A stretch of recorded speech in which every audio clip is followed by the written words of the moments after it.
జై హింద్, జై భారత్, జై తెలంగాణ. ఫ్రెండ్స్, నేను మీ Girish Daramoni. Welcome to our channel Chitragupta. నిన్న దిశ పేపర్లో ఒక కథనం వచ్చింది. ఏమొచ్చింది? కమలం వదిలి కాంగ్రెస్లోకి వస్తా, ఏఐసిసి నేత వద్ద ఓ BJP MP proposal, Modi graph తగ్గుతున్న నేపథ్యంలో భవిష్యత్ అన్వేషణ, సీఎం పిసిసి మంత్రులపైన ఫిర్యాదులు, టీబీజేపీ పనితీరుపైన తీవ్ర అసంతృప్తి, రాష్ట్రానికి చెందిన ఓ బీజేపీ ఎంపీ ఆ పార్టీకి గుడ్ బై చెప్పి కాంగ్రెస్ కండువా కప్పుకునే ప్రయత్నాలు ప్రారంభించారు, ఎక్సెట్రా ఎక్సెట్రా. నిన్న మొత్తం సోషల్ మీడియాలో అన్ని ఛానళ్ళలో ఇది వచ్చింది. దీని తర్వాత నిన్న పలు భారతీయ జనతా పార్టీ నాయకులు కూడా చాలామంది, ఇద్దరు ముగ్గురు స్పందించారు అనుకుంటా. బట్ యాక్చువల్గా ఏదేమనున్నా చిత్రగుప్తులం కదా, చిట్టా అయిపోతే మొత్తం ఇప్పాలి. జర డీప్ డైవ్ చేయంగానే మాకు ఒక స్క్రీన్ షాట్ మీద కన్నుపడ్డది. ఈ స్క్రీన్ షాట్ ఏందనంటే, తెలుగు 360 ట్విట్టర్లో ఏం రాసినరో చూడండి. Which MP recently met AICC general secretary KC Venugopal, పేర్లతో సహా వచ్చింది. Why did he tell Venugopal that he had already complaint to the BJP national leadership about Telangana BJP? Why does he believe Gen Z is turning against the? సగమే పెట్టిన గిరీష్ అని అంటే నాకు screen shot ఇంతే దొరికింది. నేను ఆ రోజు సేవ్ చేసుకునేది ఉండే మొత్తం. ఇప్పుడు ఈ లింక్ ఓపెన్ చేసిన, ఈ లింక్ ఓపెన్ చేస్తే ఇగో ఇది లింకు, మీకు లింకు కూడా పెట్టిన. ఇదే పోస్టు ఇగో ఇప్పుడు ఇట్లా వస్తుంది ట్విట్టర్లో. This page doesn't exist, try something else అని చెప్పి ట్విట్టర్ చెప్తున్నారు. ఇది రాసినోళ్ళు ఎవరు, ఎందుకు రాసినరు, రాయాల్సిన సందర్భం ఏంది, అసలు రాపిచ్చిన వాళ్ళు ఎవరు, ఇన్ఫర్మేషన్ ఇచ్చింది ఎవరు, ఆర్ ఎవరికి లాభం అవుతుంది ఇది రాస్తే అని పెద్ద క్వశ్చన్స్ వస్తాయి. బికాస్ చిత్రగుప్తులో ఇన్ని కథనాలు నడిచినాయి, సుమారు 11,000 వీడియోలు ఉంటాయి. కరెక్ట్? మా యూట్యూబ్ ఛానల్లో ఏ సమయంలో కూడా ఏ నా కొడుకుకు ప్రెషర్కి కూడా మేము ఏ వీడియో డిలీట్ చేయలే, అన్లెస్ అండ్ అంటిల్ అది దానంతలు అది ఏదైనా పోతే తప్ప. కొన్ని ఉంటాయి కంప్లయన్సెస్, లీగల్ కంప్లయన్సెస్ ఏమన్నా ఉంటాయి, ఆబ్వియస్గా అవి మనం పాటించాల్సి వస్తుంది. ఇప్పటిదాకా ఒక్క వీడియో మేమేం తీయలే, ఇది గుర్తుపెట్టుకోండి. డిలీట్ ఎందుకు చేయాల్సి వచ్చింది అన్న తరుణంలో తీస్తే ఓ వీణ మోగింది. ఏడికెన్ మోగింది? పక్క రాష్ట్రంలో ఒక నాయకుడు ఉంటాడు, ఆయన పేరు దున్యేష్. ఆ దున్యేష్ అననే రాజకీయ నాయకుడికి ఈ పలికే వీణ అత్యంత సన్నిహితులంట, అలా దోస్తానా ఉందట. కాకపోతే దున్యేష్ చెప్తే ఈ విషయం రాసిండ్రా అని అనేది నేను మాట్లాడతలే, బట్ రాసిండ్రు మాత్రము డిలీట్ అయితే అయింది. వీళ్ళు ఒకప్పుడు ప్రింట్లో పనిచేసిరట, ఫస్ట్ సాఫ్ట్వేర్ ఎంప్లాయ్ అట. సాఫ్ట్వేర్ ఎంప్లాయీ అప్పటి నుంచి వాళ్ళకు ఒక ఎక్స్ప్లోరేషన్. ఇప్పుడు మేము కూడా ఆబ్వియస్గా we were an automobile engineer and we have chosen to run A YouTube channel. ఒక యూట్యూబ్ పెట్టుకుందామని అనుకున్నాము, ఆబ్వియస్గా పెట్టుకున్నాం, నడిపిస్తున్నాం. అట్లా అందరికీ కొన్ని ఆశయాలు వస్తూ ఉంటాయి మధ్య మధ్యలో. సో ఆబ్వియస్లీ సంబడి ప్రొఫెషన్ ఇడిచిపెట్టి వేరే దగ్గరికి వస్తారు, అక్కడ ప్రాబ్లం లేదు. కాకపోతే సగం నిజాలు అబద్ధాలు, పైసల కోసం అబద్ధాలు అనేదే ప్రాబ్లం. చిత్రగుప్తులు ఎప్పుడు అట్లా మనం చేయలే, పక్కకు పెడదాం చిత్రగుప్తు గురించి. ఇదైతే డిలీట్ అయింది కదా పోస్ట్, ఇప్పుడు ఇది లేదు. ఇది బేస్ చేసుకునే దిశ కథనం వచ్చింది. దిశలా ఇంకా కొంచెం వాళ్ళు చెప్పారు, కాంగ్రెస్ని బాగా ఇరకాటంలో పెట్టిన నాయకులు ఎక్సెట్రా ఎక్సెట్రా ఎక్సెట్రా ఎక్సెట్రా ఇవన్నీ చెప్పారు. అబ్బల్ దర్జే చూతేగాళ్ళు ఎంతగానో ఉన్నా, నేను ఇలా డైరెక్ట్ అడుగుతున్నా, అబ్బల్ దర్జే చూతేగాళ్ళు ఎంత ఉన్నా, ఆవకాయంత తెలివితేటలు ఉన్నా ఆడ కాంగ్రెస్ జాయిన్ అవుతాడా ఫ్రెండ్స్? ఇవాళ నేను డైరెక్ట్ చెప్తున్నా, అమ్మా ఇక నాకు ఇది ఇడిచిపెట్టమ్మా, నాతో అయితలేదు ఈ కాంగ్రెస్ పార్టీని నడుపుడు, నన్ను అందరూ ఇట్లా పిచ్చి పిచ్చిగా చేస్తున్నారు, నన్ను హరాబరా రాహుల్ గాంధీ అని అంటున్నారు, ఇక కాదు నేను పోయి బీజేపీలో జాయిన్ అయిపోతా అని చెప్పి రాహుల్ గాంధీ చెప్పినా ఆశ్చర్యపోవాల్సిన పని లేదు.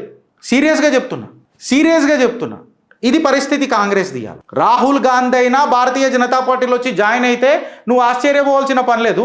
భారతీయ జనతా పార్టీల నుంచి కాంగ్రెస్కి కూడా పోతాడా? అబ్బల్ దర్జే తెలుగు ఉన్నోళ్ళు చెప్పురు, అబ్బల్ దర్జే చూతేయాలు కూడా పోరు. ఇది ఫస్ట్ పాయింట్. సెకండ్ పార్ట్ ఏందనంటే, ఈ పలికిన వీణ ఎవరు, పలికిపిచ్చింది ఎవరు? తీగలు సెట్ చేస్తారు కదా, వీణ మోగించాలంటే తీగలు సెట్ అవుతాయి. ఫస్ట్ స్తుతి, ఈ స్తుతి సెట్ చేస్తారు. ఈ స్తుతి సెట్ చేసిన ఆ ధురంధరులు ఎవరు? దునియేష్ లేకపోవచ్చు, వాళ్ళు చెప్పకపోవచ్చు.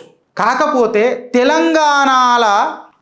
తెలంగాణ బీజేపీల ఇది ఎవరికి లబ్ధి చేకూరుస్తుంది?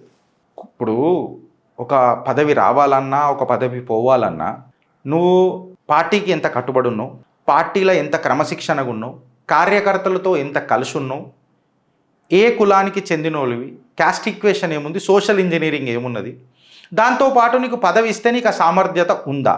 బీజేపీలో సామర్థ్యత, కాంపిటెన్సీ ఇవన్నీ లాస్ట్కి వస్తాయి. భజన చేస్తే పదవులు వస్తున్నాయి, ఇవ్వాలి రేపు అది వేరే విషయం. కానీ సామర్థ్యత, ఇక కాంపిటెన్సీ అనేది పక్కకు పెడదాం. కరెక్ట్ అయినా రాంగా? సో ఈ 3-4 పారామీటర్లలో ఉంటుంది. ఇప్పుడు ఎవరు పదవిలు పోతున్నాయి, ఇది ఎవరు దుష్ప్రచారాలు చేయిస్తున్నారు, వెనకటికి ఒక పోస్టర్ వివాదం, ఎవరు బద్నామవుతున్నారు, ఎందుకు బద్నామవుతున్నారు, ఆ పేరే ఎందుకు బద్నామవుతున్నది. దాని తర్వాత నిన్నగాక మొన్న రాష్ట్ర అధ్యక్షులు రథసారథి రామచంద్రరావు గారి పైననే దుష్ప్రచారం ఎందుకు అవుతున్నది అని అనేది ఇంతవరకు ఎవరు సమాధానం చెప్పలేకపోయారు. ఇగో మళ్ళీ ఇప్పుడు భారతీయ జనతా పార్టీ నుంచి ఒక నాయకుడు, నేను ఎన్నో రోజుల నుంచి చెప్తున్నా, అసలు భారతీయ జనతా పార్టీల ఇంత ఫ్యాక్షన్స్ ఎందుకున్నాయి, దేశాన్ని ఉద్ధరించే మోదీ అమిత్ షాలు తెలంగాణ బీజేపీని ఏం పీకలేకపోతున్నారు అనేది ఒక పెద్ద ప్రశ్న. ఇది వేరే విషయం. ఇది ఖచ్చితంగా ఒక ఎంపీ మీద ఇట్లాంటి దుష్ప్రచారం జరిగిందని అంటే, అది కూడా మోడీ సర్కార్ విషయంలో జరిగిందనంటే ఆవలిస్తేనే పేగులు లెక్క పెట్టే రకం. బీజేపీ అంతా అనుకున్నంత సింపుల్గా అనిపిస్తుందేమో రాజకీయాలల్లో, బట్ ఆచి తూచి అడుగులు ఉంటాయి ప్రతిదీ బీజేపీలో. సో ఇంత పెద్ద స్క్రీన్ షాట్లు, దాని తర్వాత రేపు నిన్న పేపర్లలో గిట్ల వచ్చింది అని అంటే ఖచ్చితంగా కూడా నూకుంటాడా? ఊకోడు. ఇంటెలిజెన్స్ ఖచ్చితంగా పోతుంది. మొత్తం తీసిరట బయటికి. అరే మళ్ళా గీళ్ళేనా, ఈ గ్రూపేనా? నేను అనేది ఏంటంటే టీబీజేపీలా కాపాడుకోనీకే కష్టపడండి. మీ పదవులో మీ హక్కులో ఏదో కష్టపడుండ్రి, కార్యకర్తల మనోభావాలు గెలువుండ్రి, కార్యకర్తల మధ్యలో ఉండుండ్రి, అలా కష్టాన్ని అర్థం చేసుకోండి, ప్రజల కష్టాన్ని అర్థం చేసుకొని ఆ కష్టాన్ని సాల్వ్ చేసే ప్రయత్నం చేయండి. ఒక ప్రతిపక్ష హోదాలా భాజపా నిలబడుతుంది, తెలంగాణ బీజేపీ నిలబడుతుంది అని చెప్పి నిరూపించుండ్రి. అంతేగాని కాంట్రవర్సీ చేసి వెనకటి నేను సక్సెస్ఫుల్ అయినా కదా ఇప్పుడు కూడా సక్సెస్ఫుల్ అవుతా కదా అని అంటే ప్రతిసారి కాదు. భూమి గోలుగుంటుంది, తిరిగి తన స్థానానికి తనకి రావాల్సి వస్తుంది. ఇప్పుడు ప్రాబ్లం ఏందని అంటే భూమి తన చుట్టూ తాను తిరుగుతూ సూర్యుడు చుట్టూ తిరగాల్సిందే. మీకు అర్థమవుతుందా? నా చుట్టూ నేను తిరుగుకుంటున్నా కదా, సూర్యుడు చుట్టూ ఎందుకు తిరగాలా అని అంటే అది ప్రకృతి నియమం కాదు. ప్రకృతి అన్నిటికంటే గొప్పది. ఆ కటౌట్ పెట్టుకొని గెలిచిరు చూడు మోదీజీ కంటే పెద్దది ప్రకృతి. ప్రకృతి కొన్ని నిర్ణయిస్తుంది. నిజాలు ఎక్కువ రోజులు దాచిపెట్టలేం. ఏదో ఒక రోజు నిజం అనేది అగ్ని జ్వాలై లేస్తుంది చూడు, అగ్ని జ్వాలై, అప్పుడు ఏం చేయలేం. ఎందుకు చెప్పాలనా? దానికి ఈశ్వర కటాక్షం ఉంటుంది. ఆ పరమేశ్వరుడే హాలాహలాన్ని కంఠంలా దాచుకున్నంతసేపే దాచుకుంటాడు. ఇంకా ఎక్కువ హాలాహలాన్ని ప్రొడ్యూస్ చేస్తే అదే త్రిశూలాన్ని తీసుకొని వచ్చి ఛాతిలో దించుతాడు, న్యాయబద్ధంగా రాజ్యాంగబద్ధంగా. అందుకే అంటారు ఈశ్వరేచ్ఛ అని. తెలంగాణ భారతీయ జనతా పార్టీలా ఎవరైతే ఇట్లాంటి కుట్రలు చేసే, కుతంత్రాలు చేసే, రాజకీయాలు చాతగాక అడ్డమైన రాజకీయాలు చేసి, పత్రికలను యూజ్ చేసి, జర్నలిస్టులకు పైసలు ఇచ్చి యూజ్ చేసి, ఇప్పుడు ఇది పేటీఎం బ్యాచ్ కాదారా? ఒక మాట అడుగుతున్నా నేను, వాళ్ళని అడుగుతున్నా. మమ్మల్ని ట్రోల్ చేస్తారు కదా, జిగర్ల దమ్ము నాదరా ఇట్లా పెట్టుకొని మాట్లాడతారు ఒక్కొక్కడు. జిగర్ల దమ్ములోనే పేర్లు తీసుకొని నరేటివ్స్ బిల్డ్ చేసి మాట్లాడేది. ChatGPT వర్షన్ గన్లకు అడుగుతున్నా. జిగర్ల దమ్ము ఉండాల్సి వస్తుంది, న్యాయం మీద పట్టు ఉండాల్సి వస్తుంది, నిజాయితీ నిప్పులాగా క్యారెక్టర్ ఉండాల్సి వస్తుంది. అప్పుడు నిర్భయంగా మాటలు వస్తాయి కంఠంలకే. This is Chitragupt for you friends. చూసినావు కదా ఎక్స్పోజ్ ఇవ్వాలా మేము చేసినాం. ఈ పోస్ట్ వచ్చినాకనే ఈ పోస్ట్ వచ్చింది, ఈ పోస్ట్ ఇవాళ డిలీట్ అయింది. ఎందుకైంది డిలీట్? బలమేమాయ్, చెప్పిన బలగమేమాయ్, ఆ బలగానికి బాధ్యతేమాయ్, ఆ బాధ్యతల లేకపాయ బరువు. అంతే కదా, బరువు లేకపాయ. ఇప్పుడు ఈ ఆర్కెస్ట్రా ఏదైతే ఉంటుంది కదా కంప్లీట్గా, ఈ ఆర్కెస్ట్రాలో మనం వీణలు తెచ్చుకుంటాం కదా మోగించనీకే. ఈ వీణలు మోగించనీకే కొంతమంది దునియేష్లు స్పాన్సర్ చేస్తారు కదా.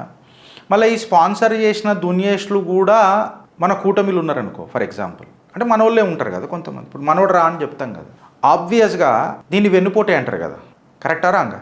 అంటే ఎస్పెషలీ తెలంగాణ రాజకీయాలల్లో తెలంగాణ రాజకీయాలు సైకిళ్ళు వంచినంత తేలిక కాదు బర్త్డేలకు.